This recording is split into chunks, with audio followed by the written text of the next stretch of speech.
Hello tout le monde, on va démarrer un nouveau cycle qui est très proche en fait du cycle de RxJS parce qu'en fait on a beaucoup de notions qui se ressemblent. On va aller parler de Link en C#. Et oui, je vous avais promis qu'on allait repartir sur du C# durant cet été. C'est quelque chose qui me tient à cœur parce que ça fait plus de 20 ans, ça fait exactement 22 ans que je fais du .NET et je l'ai vu évoluer en fait ce .NET, j'ai vu C# évoluer, on est rendu à C# 13, c'est quand même impressionnant le chemin.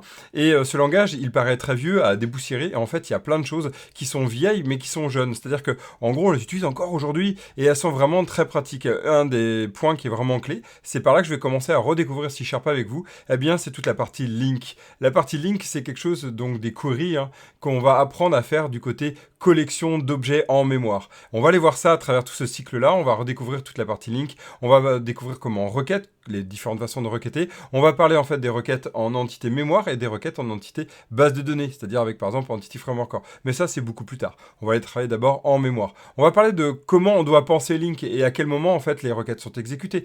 Les requêtes, j'entends vraiment la requête link qu'on va faire. Et on va vraiment le penser comme une requête SQL alors qu'il n'y a pas du tout de SQL. Mais c'est la façon de penser qu'il y a derrière. Et on va parler de tout ça. On va parler des opérateurs, oui c'est comme ça que je les appelle. C'est-à-dire à quel moment c'est exécuté, à quel moment vraiment mon code est exécuté. On va regarder ça ensemble. On va regarder vraiment à l'intérieur du moteur pour bien comprendre comment ça fonctionne. Et on va chercher aussi l'optimisation, c'est-à-dire qu'il y a des opérateurs qui sont plus ou moins rapides. On a pu en discuter à travers différentes parties, différentes échanges qu'on a eus sur la chaîne Curiosity Academy. Eh bien, on va continuer. Donc, je vais vous proposer en fait tout un cycle de découverte des opérateurs. Et puis après, on va aller vraiment travailler Link de plus en plus pour se sentir vraiment à l'aise avec tout ça.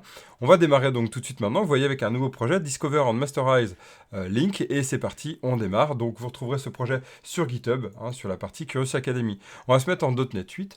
À l'heure où je parle, nous sommes en .NET 8. Rassurez-vous, le débit de parole que j'ai là maintenant ne sera pas celui, bien sûr, de quand je vais écrire mon code, sinon vous mettrez en ralenti pour suivre ce que je veux dire. Ok, on y va, on va faire créer. Alors c'est le tout premier de tout ce cycle-là, et c'est quelque chose qui me tient à cœur, et après on va monter en compétence. Vous allez voir, je vais osciller entre la partie RxJS du côté front et la partie Link du côté .NET, et c'est par là qu'on va parler. Aussi, d'ailleurs, dans le cycle du jeu vidéo que j'ai présenté, vous pourrez utiliser Link à plusieurs moments, on l'a déjà utilisé. Il y a eu des débats sur quel est le meilleur opérateur. Il y a toujours moyen d'en connaître plein et c'est toujours difficile de choisir le bon. Du côté RxJS, on a le moyen d'avoir un decision tree. Et bien là, en fait, on va essayer de se le construire un peu par la suite. Donc, Link, c'est quoi? Link, ça existe depuis un moment, ça existe depuis .NET 4, donc pour vous dire, ça fait hyper longtemps. Et en fait, on va essayer de chercher à requêter. Alors, qu'est-ce qu'on peut requêter? Tout ce qui est collection. C'est-à-dire que ici, si on propose une collection, par exemple, je vais prendre ici une liste, un tableau, par exemple, de string. Et ce tableau de string, par exemple, on va rester dans la thématique du Seigneur des Anneaux, tiens, pour changer plutôt que Star Wars, même si j'adore Star Wars ici. On va prendre tous les personnages du Seigneur des Anneaux, donc SDA characters, ici, et on va faire un new string. Et donc, on va dire que dedans, je vais aller rajouter 1, 2, 3 éléments. Vous savez d'ailleurs peut-être qu'en C# dans la dernière version et l'avant-dernière version, il n'y a plus besoin de faire new blablabla comme ça. Vous pouvez enlever le string. Ça, c'est quand même pas mal. Comme ceci, pardon. Voilà. C'est l'habitude d'écrire d'une autre façon. Voilà, donc là, c'est vraiment toute la partie collection qu'on peut créer. On a créé un tableau. Donc, on va mettre Sam, on va mettre Frodo, et on va mettre grand pas. Ok, ça va être pas mal. Ok, donc ce qu'on va faire, la première idée, c'est qu'on veut itérer sur ce tableau-là. Comment on peut faire avant de voir Link, vous le connaissez, ce beau for i. Et donc là, on va faire un console. Oui, encore de la console, je suis navré. On passera après, promis. Il y a une prochaine série qui va arriver autour de Blazor. On en reparlera à ce moment-là. Donc là, on va faire SDA characters de i. Et voilà, on a affiché. Si on exécute ça, je pense que vous connaissez le résultat. Ça va pas être compliqué sur cette partie. On attend que ça se lance et voilà, Sam, Frodo, grand pas, c'est génial. Ok, ça c'est la première approche. La deuxième approche, en fait, c'est qu'on peut utiliser le for each, ici le for each, pour aller travailler sur, en fait, tout ce qui est enumerable. Donc l'idée, c'est tout ce qu'on peut parcourir dans un sens unique. Et donc là, ici, on va faire un console write line et de SDA caractère. Et ça y est, on a quelque chose d'intéressant, puisque là, vous voyez qu'on va obtenir le même résultat. Et voilà, on commence à avoir une approche qui est intéressante ici avec les for each. Le for each, l'inconvénient, c'est qu'on n'a pas d'index, mais par contre, on va pouvoir aller itérer dessus. Alors le for each, si je prends ce qui est dans la définition de la MS-Doc, la learn.microsoft.com maintenant, on va dire, donc qu'est-ce qu'il nous dit ici? Le for each exécute une instruction, un bloc d'instruction pour chaque élément d'une instance du type qui implémente l'interface enumerable ou enumerable of t. Donc comme l'indique l'exemple suivant, on peut même les exécuter, c'est super. Donc on voit ici qu'on a créé une liste, vous voyez. Cette nouvelle approche de liste, c'est la nouvelle façon d'écrire les listes, mais c'est simplement qu'ici ils mettent pas le list à côté, c'est tout. C'est du C# 11, donc on peut le faire, 12, pardon. Donc, ok, on va pouvoir le faire, ici, on va pouvoir le parcourir, notre for each. On verra en fait que le for each aussi, il va être intéressant, puisqu'en fait, on va pouvoir les construire aussi, le for each, grâce à du yield, et il y a le wait for each, on en parlera, c'est tout ce qui va être async, mais ça, c'est pas maintenant. Ici, donc... on va avoir le var, voilà, donc toute la partie nullable qui est pris en compte, ça c'est cool. Voilà, ça c'est les points à connaître déjà. On parlera du yield par la suite, on construira un yield, on pourra parcourir un for each. Mais nous, notre but, c'est pas d'aller parler de yield, etc. Nous, le but, c'est de faire du link queue. Donc, c'est ce qu'on va aller parcourir d'abord. On va juste faire du link queue, entre guillemets, simple. OK? Yes. Donc, imaginons que je veux requêter, je veux créer un système qui va me permettre de, comme si j'étais en base de données, travailler sur un ensemble. C'est-à-dire, je veux travailler sur un ensemble. Je ne sais pas si vous connaissez le principe d'ensemble. Tiens, on va aller voir. Ce qu'il y a Wikipédia, si on va Wiki, je suis pas trop pour Wiki, mais souvent, par moment, il y a des bonnes choses. Wiki, théorie des ensembles. Théorie des ensembles, voilà, on l'a. Voilà, c'est toute la partie des ensembles, ici. Un ensemble désigne intuitivement un rassemblement d'objets distincts, les éléments de l'ensemble, une type qui peut être comprise comme une totalité. Waouh, trop bien. Voilà, donc on a toute la théorie des ensembles ici. On peut lire X appartient à A pour l'élément, etc. Donc vous voyez, toute cette partie, c'est la base de toute la théorie des ensembles. Et vraiment, ça sert à rien de comprendre les mathématiques, même si je suis pour comprendre ce qu'il y a derrière. Mais ça vient de là, en fait. Et sachez qu'en fait, la partie SQL... avec la partie Meurice, vient de cet état d'esprit de ce qu'on appelle la théorie des ensembles. On va parler de singleton, on va parler de tuple, on va parler de couple, on va parler de nuple, et les n-tuples, donc tout ce qu'on peut avoir. Et tout ça, ça va permettre de définir comment on peut travailler avec notre ensemble. Et donc, on va aller chercher, par exemple, à aller faire des unions d'ensemble, des intersections d'ensemble, des exceptions de tout ce qui est en dehors de. Donc, on a l'intersection et l'opposé de l'intersection. Bref, il y a pas mal de choses là-dessus. Eh bien, tout ça, on va pouvoir le travailler grâce à Link. Et oui, tout ça, on va pouvoir le travailler. Donc, c'est ce qu'on va aller chercher ici. Alors, comment on écrit, si vous n'avez jamais fait de Link? On va créer une variable qui va s'appeler request. On va la partie là-dessus. C'est exactement comme une requête de type HTTP, une requête de type SQL, une requête. En fait, tant qu'on n'a pas dit j'exécute, elle ne s'exécute pas. Attention, ce n'est pas comme les tasks. Les tasks, ici, c'est totalement différent. Quand j'ai créé ma task, elle s'exécute. Ici, on parle vraiment de la préparation d'une requête qui va être exécutée. Démonstration ici. Je vais dire from. From, c'est à partir de quoi je veux, en fait, travailler. Donc ici, qu'est-ce que je vais chercher dans ma requête link? En fait, je vais aller chercher à aller construire une liste. Il faut le lire un peu comme un for each. C'est pour ça que je vous ai présenté le for each avant. From chaque item dans ma liste, d'accord? From chaque item, donc c'est une variable que je vais créer. For, par exemple ici on va mettre caractère. C'est une variable, j'aurais pu l'appeler Toto, in SDA. Donc, pour chaque élément dans ma liste, vraiment lisez-le comme ça, je vous invite. Pour chaque élément dans ma liste, qu'est-ce que je vais faire? Eh bien, pour l'instant, je vais ramener cet item. Vous allez voir, ça va être intéressant par la suite. Là, ici, ça ne sert à rien d'avoir écrit ça. C'est beaucoup plus intéressant d'aller partir là-dessus quand je veux juste travailler sur mon objet en lui-même. OK? Sur mon objet en lui-même. Très bien. Mais en fait, on aimerait aller plus loin. On va voir ça par la suite. Comment on peut parcourir cette query? En fait, est-ce que cette query affiche quelque chose? On va aller voir ça. Vous voyez qu'ici, rien n'est affiché. Cette requête ne fait rien. En fait, elle est de type enumerable. Tiens, enumerable. Tout ce qui est for each est enumerable. Ah ouais? Donc du coup, on a construit une nouvelle enumerable à partir d'une enumerable, grosso modo. Ça va, vous me suivez? Tiens, on va aller voir ce que c'est enumerable d'ailleurs. On va aller voir ce que c'est. Enumerable, ce que j'aimerais... Voilà, je clique là. Enumerable, c'est l'interface qui me propose le get enumerator. Et si on vous regarde le enumerable, ici, on return un énumérateur qui permet en fait d'aller itérer sur toute la collection. D'accord? Donc cet énumérateur, on va aller voir ce que c'est. Cet énumérateur me permet de faire, je peux savoir la valeur courante, je peux faire move next ou revenir à 0. C'est tout. Donc je me déplace bien de ici, je démarre, et puis après je vais me déplacer vers là, vers là, vers là, etc. D'accord? Pas vers là, comme ça, puis voilà, hein, sinon ça se gourre. Sans schéma. Ok? C'est cette idée-là. Et à tout moment, je peux savoir la valeur courante, ce qui me permet de la mettre dans ma variable de mon for each. Et ouais, c'est ça, d'accord? Donc tout tableau, toute liste, tout ce qui va permettre d'avoir un enumerable respecte ce contrat-là. Donc, je peux utiliser à travers un for each et donc à travers une requête. Donc, ça veut dire qu'ici, je peux travailler sur... Cette fois-ci, ici, je vais prendre un caractère et je vais pouvoir travailler sur... ma request. Pour l'instant, vous allez me dire, mais à quoi ça sert d'avoir fait ça, Evan? Pas grand-chose. Pas grand-chose, parce qu'autant faire un for each directement. En vrai, on n'a pas fait grand-chose de plus. On a préparé quelque chose qui va être très intéressant après. À quel moment c'est exécuté là? Ah, à quel moment? C'est au moment où en fait on va démarrer l'énumérateur. C'est-à-dire qu'ici, je vais aller demander à exécuter cette requête et aller passer au suivant. Ok? Il existe différentes approches en fait du requêtage, et donc je vais vous en parler là.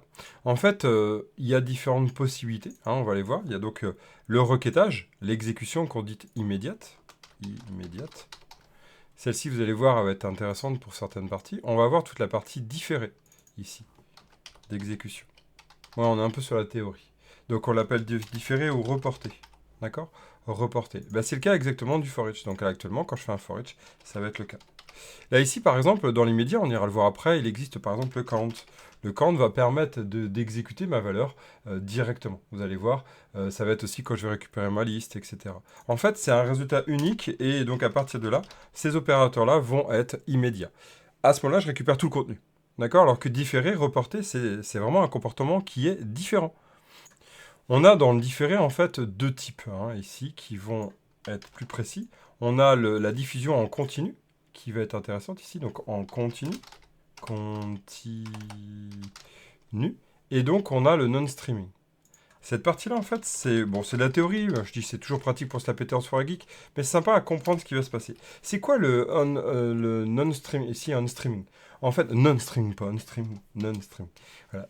En continu, en fait, ici, c'est quoi? C'est de se dire que je vais devoir aller parcourir en continu, c'est-à-dire qu'à chaque fois que je parcours un élément, je vais pouvoir traiter cet élément et le donner au résultat de ma requête. D'accord? Ici, donc, ça veut dire à chaque item, grosso modo. À chaque item, on peut le voir comme ça. Je vulgarise. À chaque item, on peut décider. Alors que le non-streaming, c'est différent. Là, il faut parcourir toute la liste. Parcourir toute la liste. Pour savoir ce qui se passe. Vous allez voir, c'est ça qui va définir aussi les performances. Ok? Donc, à partir de là, quand on construit cette approche, c'est là où on va décider de ce qu'on fait. Donc, il y a des parties qui vont être vraiment intéressantes. Par exemple, le for each, on va gagner en performance. Puisque, à chaque fois qu'on va exécuter mon for each, je vais redemander ma requête et je vais la reparcourir. Donc, je vais aller vérifier si cette liste, elle a changé entre-temps. Ça va exécuter les résultats. Alors que, par exemple, un toList qu'on va tester juste après, ça va être différent. Puisque, en fait, je vais l'exécuter une fois, je vais avoir les résultats, et puis après, si ma liste a changé, si ma requête, la liste de ma requête a changé, le toList ne change pas. D'accord? Donc vous voyez, c'est vraiment deux cas différents. Il y en a un, il s'adapte par rapport au contenu en cours, c'est ce qui est en différé reporté, et l'immédiate, c'est vraiment tout ce qui est immédiat, c'est je récupère à un instant T, point, j'ai une variable et je travaille avec celle-là. D'accord? Donc il faudra que je la réexécute. Donc les deux ont les avantages et l'inconvénient. Ok, on va revoir ça. Donc ça veut dire quoi? Ça veut dire qu'ici, quand je suis dans mon travail de for each, là, si mon contenu ici SDA va changer, en relançant ça, je vais reparcourir avec l'itérateur toute ma liste et donc je vais pouvoir avoir des valeurs différentes. Ok? Différentes. Très bien, ça c'est le premier point à savoir. Donc ici, le for each est très performant quand on veut s'adapter avec quelque chose, entre guillemets, en pas temps réel, mais savoir en fait quel est l'état de ma requête au moment de l'exécution de mon for each. D'accord? Ça veut dire quoi? Ça veut dire qu'ici, je peux très bien récupérer ma request. Ici, je peux récupérer le résultat de ma request. Donc result request. Et je peux faire, attention, ouvrez bien les yeux, je peux faire un request to array, to list. Et là, c'est totalement différent. Puisque là, je vais exécuter ma requête au moment où j'en ai besoin. Et après, je ne travaille plus qu'avec ce résultat-là. Je ne connais plus ma requête. Vous voyez? À chaque fois que j'exécute le forEach.request, à chaque fois que je fais le toList, ça va réexécuter ma requête. Et au moment où je fais le toList, c'est fini. Ma requête, elle est finie d'exécuter. Ce que je récupère là, c'est le résultat immédiat de ma requête. OK? Et là, bah, pareil. Alors là, c'est là que ça amène la confusion, parce que bah, je peux travailler sur un forEach, sur le résultat de ma requête. Résultat. Bon, vous allez voir, hein, ça va venir petit à petit, résultat request. Ces parties-là sont totalement différentes. Hein. Ici, là, je vais pouvoir travailler sur mon résultat plusieurs fois. Je vais par exemple faire un for each 2 fois. Et donc là, ici, je travaille bien sur le résultat de cette requête. Cette requête, elle finit d'exécuter.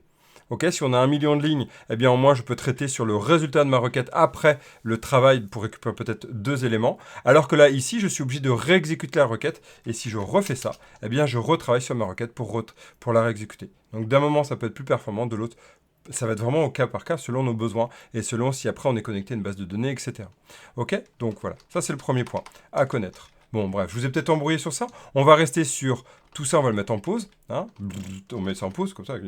Et puis, on va le passer sur qu'est-ce que c'est vraiment cette requête. On va les zoomer ensemble. À quoi ça sert d'être passé, alors qu'on avait un for each simple à la ligne 8, à quoi ça sert d'aller travailler, je regarde le temps à chaque fois, à quoi ça sert d'aller travailler ensemble sur cette requête. Le but de Link, c'est de pouvoir faire de la requête en mémoire. Tout d'abord, le premier point, c'est de faire exactement ce qu'on fait du côté SQL. Vous connaissez peut-être le SQL, Select from Where. Ça s'écrit comme ça, hein, Select from Where. Oui, vraiment. Eh bien, moi, je trouve ça à chaque fois illogique, mais c'est comme ça, hein, c'est depuis le début. Pour moi, il faut d'abord faire le from, puis après, on fait le select, et après, on fait le where, après le select. Pourquoi ? From, c'est décider de l'ensemble sur lequel je vais travailler. C'est quoi l'ensemble ? C'est donc une collection. Nous, ici, c'est un tableau, c'est une liste, ok ? À cette étape-là, c'est un tableau, une liste. Donc, derrière, ce qu'on veut, c'est pouvoir travailler dessus. Where, par exemple, c'est pour amener une condition qui va être exécutée pour chaque élément. Est-ce que cette condition vérifie ce que je veux ? Et donc après, c'est un if, hein, est-ce que je le mets dans le résultat de mon ensemble ? Select, c'est pour définir en fait quelle est la vision, hein, une sorte de prisme de ce que je vais récupérer comme ensemble. En base de données, ça va donner ça. Si je fais un select from, donc je vais vous montrer un tableau simple. Ici, je vais même vous faire un Google Sheet. Google Sheet. Yes, et je vais faire un nouveau. Hop, attendez, hop. Un Google Sheet, voilà. Donc ça, c'est une base de données simple, d'accord ? Si, admettons, on prend la liste des caractères, donc là, ça va être les caractères. Il y en a qui mettent un S, il y en a qui mettent pas de S, c'est pas grave. On va mettre un ID. C'est vraiment comme ça que ça se passe en base de données. Ici, on va mettre un prénom. Je l'écris en français, si vous voulez, ou pas. Non, c'est en anglais, donc on va respecter. Surname, et on va dire, le nombre de vies. Donc live point, pour rester dans la thématique du jeu.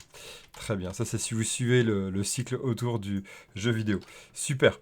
Oui, tout est lié. C'est un travail, mais bref, pour la blague. Ok, on va afficher cette première ligne. Très bien, on va mettre 1.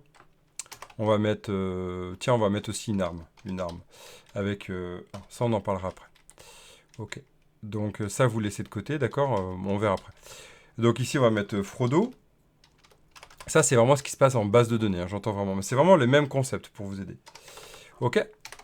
Donc là, ce que je veux, c'est, si j'écris une requête ici, je vais vous montrer, si j'écris une requête, je vais mettre 2, je vais mettre Sam, et je vais mettre lui, il est fatigué, hein, à force de porter Frodo. Frodo, il est déjà d'ailleurs en point de vie, il est plutôt à 50, même pas à 20. Et Sam, il a presque plus d'énergie, on va dire, il a 30. Il arrive quand même à soulever. Ce que j'aimerais dire, par exemple, c'est je vais ramener, en fait, from, c'est quoi ? From, tout ce qu'il y a, toutes les colonnes ici, toutes les colonnes et lignes de mon onglet caractère. Ça, c'est le from, d'accord ? Donc là, si je devais écrire une requête, ça serait from, je l'écris à façon link, hein, from, donc mes caractères. Après, oui, s'il te plaît, c'est normal, il ne va pas aimer. Après, ce que je vais faire ici, je vais mettre en chaîne. Ce que je vais rajouter ici, c'est je veux quoi ? Le select, c'est ce que je veux ramener comme colonne. D'accord ? C'est ce que je veux ramener comme colonne. Ici, par exemple, l'ID ne m'intéresse peut-être pas. Je veux simplement afficher le surname. Donc ici, je peux faire un select. Ici, je peux faire un select, donc surname. Ce que je vais ramener ici, eh bien, en fait, ça va être juste uniquement cette colonne-là. Donc si je la mets en vert, c'est celle-là que je vais ramener. C'est ça le select. Ça construit un nouvel ensemble qui ne va contenir en fait un nouvel ensemble, hein, vraiment. C'est le résultat en fait de cette requête qui va me ramener que des surnames. Je ne connaîtrai plus l'ID, je ne connaîtrai plus le live point. D'accord? C'est ça le select. Et enfin, on va pouvoir rajouter ici, je le mets dans n'importe quel sens, mais c'est pour ça qu'on va le faire normalement avant. On va faire ici un where. Donc là, on va faire est égal à where. Et donc là, par exemple, on pourrait dire live point. Ça, c'est les conditions pour dire est-ce que ma ligne en cours, elle correspond et est-ce que je vais la mettre dans mon résultat d'ensemble. Live point, par exemple, est supérieur à 20, par exemple. Voir toutes les personnes qui sont en bonne santé, qui peuvent tenir le coup. Ben là, on va ramener que Sam. Donc vous voyez, ça permet de dire, 1, je prends l'ensemble de base sur lequel je vais travailler.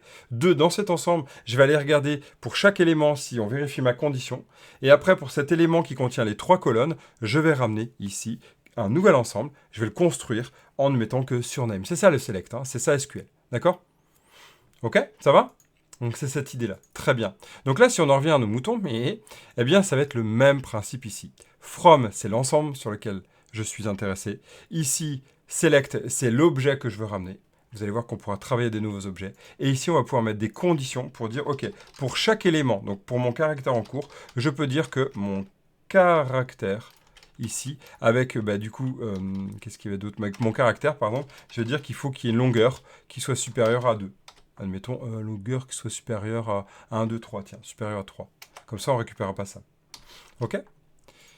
Qu'est-ce que ça va vous donner? Qu'est-ce que ça va donner, à votre avis, le résultat de caractère ici? Si je mets ici un petit console pour qu'on voit la différence, console right line, et on fait un petit brrr, comme ça qu'on voit bien la différence. Regardez. Vous l'avez, ce qui va se passer? Un link queue, c'est vraiment cette idée-là. On va pouvoir travailler sur une requête, et on va pouvoir donc, du coup, travailler dessus avec le for each. Donc il va aller préparer un énumérateur qui correspond en fait à cette partie-là, qu'il va aller exécuter au premier en fait au début du for each. On va récupérer un numérateur, puis après en fait il va faire move next, et il va aller exécuter en fait cette approche-là de est-ce que where. D'accord? Ça c'est l'approche de la request. Bon, il est un peu plus optimisé que ça, mais c'est cette idée-là. Ok, on y va, on fait un CTRL F5, regardez bien. Ok, vas-y, lance-toi. Et voilà. J'ai bien que Frodo et grand pas. D'accord? Donc ça, c'est l'approche qu'on appelle request. Mais ça veut dire que si, et ce que je vous disais, si je fais ceci, je relance la requête. D'accord? Je relance la requête. Ici, je la relance, et donc je réexécute cette partie-là. Donc c'est comme si je me disais, ok, ma request ici, eh bien, elle a peut-être changé entre-temps. Peut-être que l'utilisateur a rajouté des données intérieures. Donc mon SDA caractère, ce qui est mon ensemble, a peut-être changé entre les deux. D'accord? Ouais. Alors que si je travaille sur ma liste, là c'est totalement différent. Si je travaille sur ma liste, ici, je travaille sur une liste complète. Donc les résultats vont être les mêmes. Vous voyez ici, Frodo, grand pas. Très bien. Sauf qu'à partir de maintenant, je garde en mémoire le résultat. Je garde en mémoire, ici on va faire result, console write line, on va faire est égal cette fois-ci, comme ça on verra bien la différence. Je garde le résultat en mémoire, vous voyez ici. Donc là, quand je travaille là, je ne réexécute pas ma requête. D'accord? Ça veut dire quoi? Tiens, je vais vous montrer. Ça veut dire que ici, si je prenais par exemple plutôt qu'un tableau, je vais prendre plutôt une liste de string. Voilà. Je vais faire un new. Maintenant, on peut faire new parenthèse comme ça. Ici, c'est pulen, c'est count. OK? C'est la même chose, hein, d'accord? Allez voir si vous ne connaissez pas cette partie, on en reparlera sur les collections. Eh bien, ici, on a notre liste. Ça, c'est la nouvelle approche de déclarer les objets avec leur constructeur. Il n'y a plus besoin de mettre le type quand on le met avant le égal. C'est super pratique. C'est comme le var inversé, en fait. Hein. Et donc là, regardez, si je mets ma liste et je vais faire un SD caractère, là, je vais me mettre là, je vais faire un SDA caractère.add de, par exemple, qu'est-ce qu'on va rajouter? On va rajouter Gandalf, quand même, notre cher ami Gandalf. Ouais, vous voyez Gandalf? Donc Gandalf, il a plus de 3 caractères, donc regardez. Qu'est-ce qui va se passer quand je vais exécuter? Eh bien, dans le premier, j'ai bien Frodo et grand pas. Et en réexécutant la requête, ça c'est important, je vais être sur Frodo, grand pas, Gandalf. D'accord? Ça va sur ça? Ouais? Maintenant que j'ai rajouté ici ça, mon Gandalf, eh bien ici, quand j'exécute tout ça, vous avez vu, je le remontre, quand j'exécute ça, j'ai bien Gandalf, Frodo et grand pas. Ouais? Très bien. Maintenant, regardez. Je vais prendre donc ma liste SDA, je vais rajouter. Vous allez voir, hein, c'est là que c'est probant. Là, j'ai bien mon request.toList. Hein. Donc, entre eux et deux, ce que je vais faire, c'est que je vais prendre mon SDA caractère. Vous avez vu, c'est mon ensemble initial. Hein. C'est mon ensemble initial. Tiens, ce qu'on va faire, pour éviter qu'il y ait de confusion, je vais le renommer ensemble. Ensemble parent. Donc, ensemble parent. Bon, c'est du français, mais c'est pour aider à la compréhension, si vous n'avez pas encore tout compris. Et c'est normal, hein, il y a des concepts avancés quand même à appréhender. Donc là, sur mon ensemble, je rajoute qui après Gandalf? On va rajouter, je sais pas moi, qu'est-ce qui manque? Les Golas quand même. Les Golas, il manque aussi Gimli. Regardez bien. Là, J'ai rajouté dans mon ensemble Legolas. Qu'est-ce qui va apparaître ici dans le résultat? Regardez bien. C'est ça qui est intéressant. Je n'ai pas Legolas. Ok? Il est bien dans mon ensemble, mais je ne le vois pas. Car mon toolist, c'est le premier opérateur que je vais vous faire découvrir, mon toolist, en fait, ne réexécute pas. Ici, j'ai le résultat de ma requête à cet instant là. C'est-à-dire, ma requête a pris le dernier état de mon ensemble, c'est-à-dire celui-ci, après, il y a eu Gandalf, donc c'est tous les éléments initiaux plus Gandalf, et a exécuté la requête une fois. Puis après, j'ai travaillé sur cet ensemble-là. C'est très pratique, par exemple, quand on va faire des travaux sur un ensemble donné, après une requête qui a pris un petit peu de temps, eh bien, on va gagner en performance. Et quand on veut avoir du temps, entre guillemets, réel, en tout cas à un instant T, ben, vous voyez qu'on va plutôt utiliser le for each, donc vous voyez, il y a le différé ou l'immédiat. Ça, c'est de l'immédiat, ici, immédiat. Ça, c'est de l'immédiat, et on ne pourra plus. Et l'autre, c'est du différé, d'accord? Différé. Différé. Voilà, c'était les premières notions que je voulais vous faire découvrir. Et on va s'arrêter là, sur cette partie-là. La prochaine fois, on comprendra ce que c'est le select. Et on va aller travailler ça, bien sûr, encore plus avec l'order by, etc. Merci de m'avoir suivi à cette étape-là. On avance la prochaine fois sur ce cycle autour de Link et deux opérateurs. A plus, ciao, et d'ici là, codez bien.